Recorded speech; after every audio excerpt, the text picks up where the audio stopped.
For 4 months, a woman named Crystal Krug lived in terror of a stalker who knew her every move. She documented the threats, installed security cameras, and begged the police for help. The suspect was a ghost from her past named Anthony. On December 14th, that ghost killed her. But the investigation that followed revealed a terrifying truth. The ghost was a fiction. The stalker had been manufactured, and the man who built this digital nightmare, who sent every threatening message and framed an innocent man, was the person she trusted most, the man sleeping beside her, her husband, Daniel. This is how one man weaponized fear, manipulated an entire police department, and nearly executed the perfect crime. The story Daniel Krug told was airtight. It began in the fall of 2024 with a single text message to his wife, Crystal, from a man she hadn't spoken to in over 20 years, Anthony Holland. The messages were crude, personal, and terrifying. "You got fat. Saw you at the dentist today." Then came the escalation. An email arrived with a photo attachment, a picture of Daniel himself, taken outside his workplace. The message was clear. "I'm not just watching you. I'm watching your family." Crystal did everything a victim is supposed to do. She hired a private investigator. She filed police reports. She installed a network of security cameras around their home and began carrying a concealed handgun. The case landed on the desk of Detective Andrew Martinez, who saw a persistent, tech-savvy stalker and a terrified family. Daniel played his part flawlessly.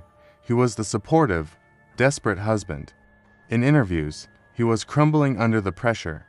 "I am panicking, and I am doing **** job of protecting my wife," he told Detective Martinez.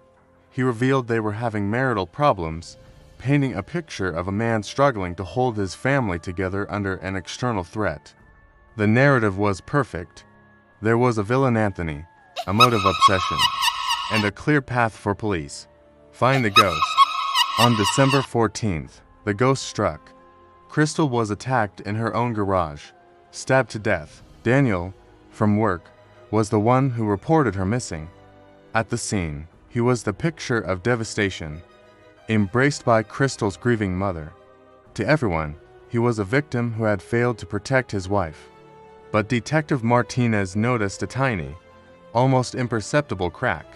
During an interview at the station, Daniel wept, but there were no tears. That single detail was enough to tilt the axis of the investigation.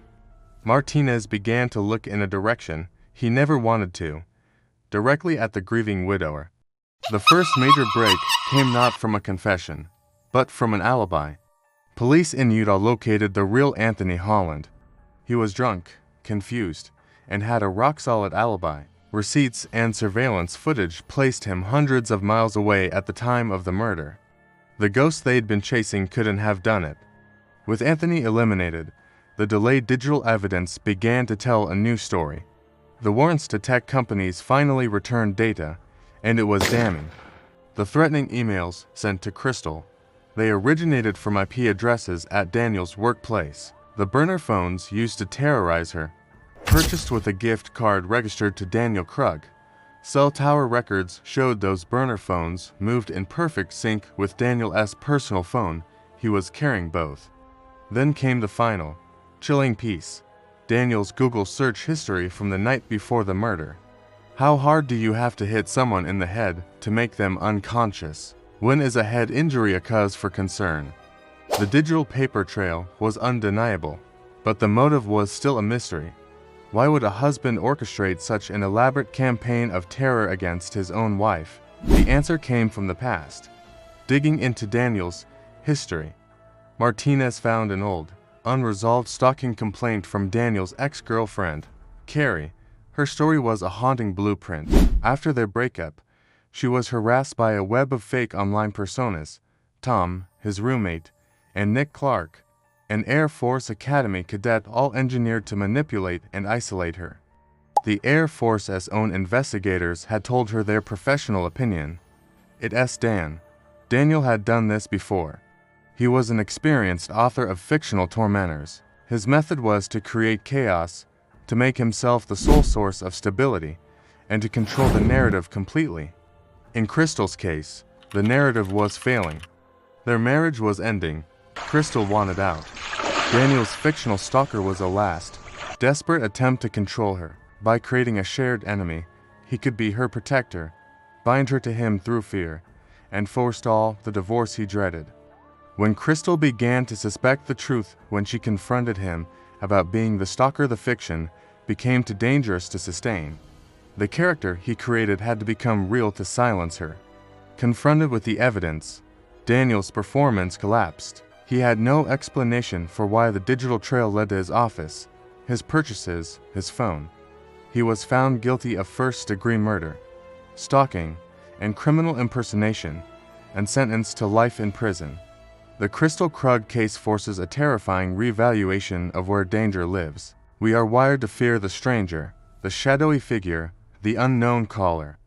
But this story reveals a more intimate horror. The greatest threat can be the person who shares your life, who can weaponize your fear with surgical precision, and who builds your prison not with locks, but with lies, crafting a fictional villain so convincing, you never think to look for the author standing right beside you. The monster wasn't in the emails, he was hitting send.